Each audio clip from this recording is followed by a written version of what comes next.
வணக்கம் ஐயா. என் பேர் அனபிரகாஷ். நான் சென்னை போரூரில் வசிக்கிறேன் ஐயா. நான் முதல்ல வந்து என்னோடய குருவுக்கு வணக்கத்தை தெரிவித்துக் கொள்கிறேன். தெளிவ குருவின் திருமேனி காண்டல், தெளிவ குருவின் திருநாமச்சப்பல், தெளிவ குருவின் திருவார்த்தை கேட்டல், தெளிவ குரு சிந்தித்தல் தானே குருவே சரணம். எப்போவுமே வந்து நம்ம வந்து ஒரு குருவை வணங்கிட்டு தான் நம்ம செயலை வந்து நம்ம செய்யணுன்றது நம்ம முன்னோர்கள் சொன்ன விஷயம். அது இல்லாமல் நம்ம வீட்லேயும் வந்து பார்த்திங்கன்னா ஃபஸ்ட்டு நமக்கு வந்து அடிப்படையிலேருந்து வரக்கூடிய எல்லா விஷயமும் பார்த்திங்கன்னா நம்ம படிக்கக்கூடிய விஷயத்துலேருந்து எல்லாமே வந்து நம்ம குரு இல்லாமல், குரு துணை இல்லாமல் எந்த ஒரு விஷயமே நம்ம வந்து கற்றுக்க முடியாதுன்றது தான் யதார்த்தமான ஒரு விஷயம். நமக்கு கண்டிப்பாக குரு இருந்தால் மட்டும்தான் ஒரு விஷயத்தை வந்து நம்மளால் வழி நடத்துவார்கள். அவர்கள் காட்டிய வழியை தான் நமக்கு வந்து நம்ம கடைசி வரை நமக்கு வந்து அந்த வழி துணையாக நமக்கு இருக்கும். அதுபோல தான் நமக்கு வந்து இப்போ அமைஞ்சது பார்த்திங்கன்னா ஏஎல்பி அக்ஷய லக்னம் பதவி என்ற ஒரு வாய்ப்பு வந்து நமக்கு கிடைத்ததும் பார்த்திங்கன்னா ஒரு குரு அருள் இருந்தால் மட்டும்தான் இந்த வாய்ப்புலாம் நமக்கு கிடைக்கும். இது ஏன் நான் சொல்கிறேன்னு பார்த்தீங்கன்னா, நான் வந்து தேவாரம் திருமுறைகள்லாம் படிப்பேன் நான். இதில் வந்து பார்த்தீங்கன்னா நிறைய விஷயங்கள் வரும். நமக்கு கற்றுக்கிட்ட பாடங்கள்லாம் பார்த்திங்கன்னா நிறைய. அதுவும் பார்த்திங்கன்னா குரு அருள் இருந்தால் மட்டும்தான் தேவார திருமுறைகள்லாம் படிக்க முடியும் நம்மளால்.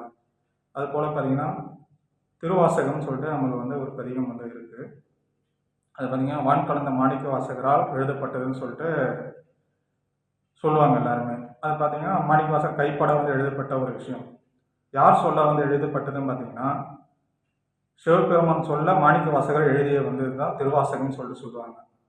ஸோ இந்த அக்ஷய லக்ன பதிவே பார்த்திங்கன்னா அதே மாதிரி தான் நானும் நினைக்கிறேன். ஐயா வந்து பார்த்திங்கன்னா பொதுவுடம்பந்தி ஐயா வந்து இப்போ நமக்கு வந்து அக்ஷய லக்ன பதிவுன்ற ஒரு வாய்ப்பு வந்து கொடுத்து அதை எப்படி வந்து ஒரு ஜாதகத்தை கணிக்கணும், அவர்கள் வந்து வாழ்க்கை முறை எப்படி இருக்கும், அவருக்கு எந்த சந்தர்ப்பத்தில் வந்து என்னென்ன சூழ்நிலைகள் அனுப்பிப்பார்கள்ன்றது பார்த்திங்கன்னா முன்கூட்டியே சொல்லக்கூடிய வாய்ப்பும் இருக்குது. அது ஏகப்பட்ட இது வந்து நம்ம விஷயங்கள் பார்த்தீங்கன்னா துல்லியமாக வந்து கணிக்கக்கூடிய விஷயங்கள் எல்லாமே இருக்குது. ஸோ நான் படித்தது வரையும் பார்த்திங்கன்னா உண்மையாக பார்த்திங்கன்னா ரொம்ப ஒரு மிராக்கலான விஷயம்லாம் வந்து அதில் வந்து நம்ம கற்றுக்கிட்டேன். நான் சக மாணவர்களும் வந்து இதெல்லாம் கற்றுக்கிட்டாங்க கூட இருந்து. இது வந்து மிகப்பெரிய வாய்ப்பு. அதாவது எனக்கு குரு அருள் இருந்தது அப்படின்னு தான் நினைக்கிறேன் நான். அதனால இந்த வாய்ப்பு வந்து எனக்கு வந்து கிடைச்சதுன்னு தான் நினைக்கிறேன்.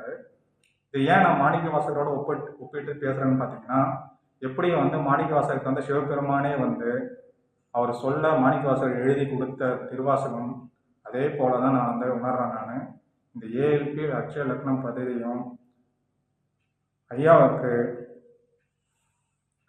கடவுளே வந்து சொல்ல ஐயாவே வந்து இது எழுதி மக்களோட வந்து சேர்க்கணுன்ற ஒரு விஷயத்த வந்து இப்போ நம்மக்கிட்ட வந்து சேர்த்துருக்குறாங்க ஐயா வந்து.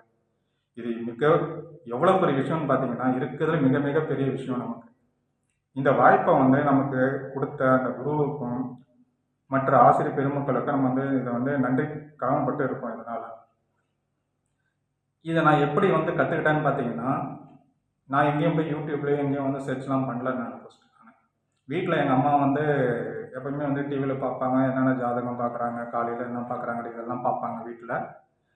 நான் வந்து எப்போவுமே சொல்லுவேன் நான், எதுக்குமா இதெல்லாம் வந்து பார்த்துட்டு இருக்கிறீங்க, ஆளுக்காலும் ஒன்று ஒன்று சொல்லிகிட்டே இருப்பாங்க, ராசி பலன் டெய்லி பலன் சொல்லிட்டு இருப்பாங்க, அதெல்லாம் எதுக்கு போய் பார்த்துட்டு இருக்கீங்கன்னு சொல்லிட்டு நான் வந்து சொல்லுவேன் நான். அப்போ எங்கள் அம்மா வந்து இந்த மாதிரி ஒரு விஷயம் வந்து ஐயாவோட ஒரு வீடியோ வந்து பார்த்துட்டு இருந்தாங்க. பிகைண்ட் வுட்ஸில் வந்து இந்த மாதிரி வீடியோ வந்து சொல்லிட்டு அவங்க பார்த்துருந்தாங்க. அக்ஷய லக்னம் வந்து சொல்லிட்டு நகருது, இது சொல்கிறாங்க பாடுறா, இதை வந்து பாடுறான்னு சொல்லிட்டு சொல்லிட்டு இருந்தாங்க. நானும் வந்து பார்த்துட்டு சொல்லிட்டு இருப்பாங்கம்மா, சரி நீ பாருங்கம்மான்னு சொல்லிட்டு நான் ஆஃபீஸ் கிளம்பிட்டு போயிடுவேன் நான். ஸோ நைட்டு தான் வருவேன் அதோட. இது மாதிரி வந்து என்கிட்ட தொடர்ந்து சொல்லிகிட்டே இருந்தாங்க. ஒரு 6 மந்த் பேக்லேருந்தே பார்த்தீங்கன்னா இதை வந்து எங்கள் அம்மா சொல்லிட்டு இருந்தாங்க. சரி படியாண்டா படின்னு சொன்னாங்க. பட் எனக்கு வந்து அதுக்கு உண்டான நேரமும் அதுக்கு உண்டான நேரங்களும் வந்து எனக்கு அமையலை. ஏன்னா நான் வந்து செகண்ட் ஷிஃப்ட் போகிறதுனால எனக்கு அந்த டைம் வந்து கிடைக்கல எனக்கு ஃபஸ்ட்டு. சரிம்மா படிக்கலாமா அப்புறம் பார்த்துக்கலாம்னு சொல்லிட்டு நானும் வந்து பட் எங்கள் அம்மா வந்து இந்த திரும்ப வந்து அந்த யூடியூப் சேனல்ஸ் வந்துலாம் பார்ப்பாங்க, டிவியில் வந்து பார்ப்பாங்க. பார்க்க சொல்ல ஒரு நாள் எடுத்து படி நம்மளும் கற்றுக்கலாம்னு சொல்லிட்டு சொன்னாங்க. சரி நானும் ஒரு வாட்டி பார்க்கலான்னு சொல்லிட்டு தான் இப்போ நானும் ஃபாலோ பண்ணியிருந்தேன். நம்மளோட அட்மின் ஆஃபீஸில் நான் ஃபாலோ பண்ணிட்டு இருந்தேன். எதுக்காக ஃபாலோ பண்ணேன்னு பார்த்தீங்கன்னா, அவங்க ஆன்லைன் வகுப்பு தான் இருக்குதுன்னு சொல்லிட்டு சொன்னாங்க. ஆஃப்லைனில் இல்லையான்னு சொல்லிட்டு கேட்டிருந்தாங்கன்னா, ஆஃப்லைனில் வந்து ஐயா எடுக்கிறதில்ல, இப்போ எல்லாமே ஆன்லைன் தான் எடுக்கிறோம் அப்படின்னு சொல்லிட்டு சொன்னாங்க. சரி மேடம், நாங்கள் ஆஃப்லைனில் எடுக்க சொல்ல எனக்கு சொல்லுங்கன்னு சொன்னேன். ஆஃப்லைன்ன்றத வாய்ப்பு வந்து கிடையாது, எல்லாமே வந்து ஜூம் மீட்டிங்கில் தான் எடுக்கிறோம் அப்படின்னு சொல்லிட்டு சொன்னாங்க. சரி ஓகே, நானும் வந்து ரொம்ப நாள் யோசித்தேன். ஏன்னா ஃபஸ்ட்டு வந்து அடிப்படை ஜோதிடமே எனக்கு தெரியாது. ஃபஸ்ட்டு எப்படி இருக்குன்றது தெரியாது. எல்லாம் வந்து பார்த்தீங்கன்னா, ஜோதிடம்னா ரொம்ப பெருசு. 1 இயர் ஆகும், 2 இயர்ஸ் ஆகும், 3 இயர்ஸ் ஆகும். அதெல்லாம் படிக்கணும். நிறைய ராசி கட்டங்கள், நிறைய ராசி இதெல்லாம் இருக்குது. நட்சத்திரங்கள்லாம் படிக்கணும்னு சொல்லிட்டு சொன்னாங்க. இதெல்லாம் எப்படி நமக்கு மனப்பாடம் ஆகும்னு சொல்லிட்டு நான்லாம் வந்து பல விதத்தில் வந்து யோசித்தேன் நான் இதெல்லாம் வந்து. அப்புறம் பார்த்தீங்கன்னா, சரி ஓகே படித்து பார்ப்போம். நமக்கு வந்து குருவோட அருள் இருந்தால் கண்டிப்பாக இது கிடைக்கும் நமக்கு. அந்த அருளால் நம்ம வந்து மற்றவங்க பலன் சொல்லக்கூடிய விஷயம் வந்து நல்ல விஷயமா இருக்கணும்னு சொல்லிட்டு நான் வந்து கடவுளை வேண்டிட்டு சொல்லிட்டு நான் வந்து ஜாயின் பண்ணேன் நான். ஜாயின் பண்ணிட்டு 64 வீடியோவும் பார்த்தேங்க. 64 வீடியோ பார்க்க வந்து உண்மையே ரொம்ப அழகாக வந்து அதில் டீச் பண்ணியிருந்தாங்க. அங்கே இருந்த டீச்சர்ஸ் வந்து அந்த வீடியோவில் நிறைய பேர் டீச் பண்ணியிருந்தாங்க. ஸோ ஓகே நம்ம பார்க்கலாம். ஏதாவது லைவ் கிளாஸ் என்னென்ன வரும்னு சொல்லிட்டு பார்க்க சொல்ல பார்த்தீங்கன்னா, லைவ் கிளாஸ் போக சொல்ல ஒரு ஒரு விஷயமும் பார்த்தீங்கன்னா, இல்லை ஒரு அழகாக வந்து ஒரு கோர்வையாக கொண்டுட்டு போனாங்க. நான் பார்த்தீங்கன்னா எம்பிஏ சப்ளை செயின் முடிச்சிருக்கிறேன் நான். ஸோ அந்த சப்ளை செயின் பார்த்தீங்கன்னா எப்படி ஒரு செயின் லிங்க் வந்து ஒரு ஒர்க்கோட விஷயம் வந்து ரிலேட் ஆகும்னு பார்த்தீங்கன்னா, அப்படியே ஒரு கோர்வையாக வரும். ஒரு ஒர்க் பிளேஸில் வந்து பார்த்தீங்கன்னா ஒரு விஷயத்தை முடிச்சாங்கன்னா அடுத்த விஷயம் முடிக்கிறதுக்கு வந்து ஆட்டோமேட்டிக்காக அந்த பிளேஸ் வந்து போயிட்டே இருக்கும். ஸோ இங்கே பார்த்தீங்கன்னா அதே மாதிரி ஸ்டார்டிங்லேருந்து பார்த்தீங்கன்னா ஒரு ஒரு குருமார்கள் எடுக்க சொல்ல அந்தந்த விஷயத்துக்கு ஏற்ற மாதிரி கரெக்டாக லிங்க் பண்ணிக்கிட்டே போயிட்டே இருந்தாங்க. உண்மையிலே இது பார்த்தீங்கன்னா இந்த மாதிரி வந்து லிங்க் பண்ணி ஒரு விஷயத்தை வந்து ப்ரீவியஸ் கிளாஸில் என்ன எடுத்தாங்களோ அதே மாதிரி லிங்க் பண்ணி அடுத்த கிளாஸ்க்கு எப்படி கொண்டுட்டு போகணும்னு நினச்சாங்களோ அதே மாதிரி கரெக்டாக கொண்டு போய் இந்த பேசிக் கிளாஸை வந்து அழகாக சூப்பராக முடிச்சிருக்கிறாங்க.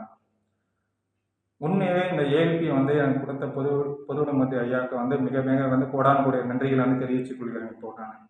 என்னன்னா இந்த வாய்ப்பை வந்து நல்கின என்னோட குருவுக்கும் இறைவனுக்கும் என்னோட நன்றியை வந்து நான் தெரிவித்துக் கொள்கிறேன்.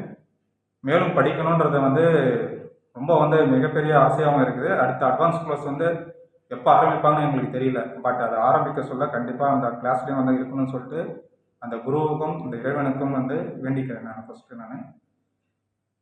எனக்கு சொல்லிக் கொடுத்த அந்த குருவுக்கும் ஐயா பொதுவுடைமூர்த்தி ஐயாவுக்கும் கிளாஸ் முடிஞ்சாலும் கிளாஸ் வந்து முடிஞ்சதுக்கப்புறம் ஏதாவது கேள்வி வந்து கேட்கணும் இருந்தால் அதுக்காக தனியாக ஒதுக்கப்பட்ட கோச் அவர்களுக்கும் ரகுபதி ஐயாவுக்கும் மிகப்பெரிய நன்றியை தெரிவித்துக் கொள்கிறேன். அவர்கள் பாதங்களை தொட்டு வணங்கி மேலும் வந்து நாங்கள் வந்து மிக துல்லியமாக சொல்லக்கூடிய எங்களோட வாக்கும் எங்களோட ஜாதகம் பார்க்கும் முறையும் எங்களுக்கு எல்லாமே குருவர்களால் மிகப்பெரிய வந்து மிக மிகப்பெரிய ஒரு விஷயமாக எங்களுக்கு இருக்க வேண்டும். குருவோட அருள் எங்களுக்கு கண்டிப்பாக இருக்கணும்னு சொல்லிட்டு அந்த இறைவனை நாங்கள் வேண்டிக் கொள்கிறேன். நன்றி ஐயா.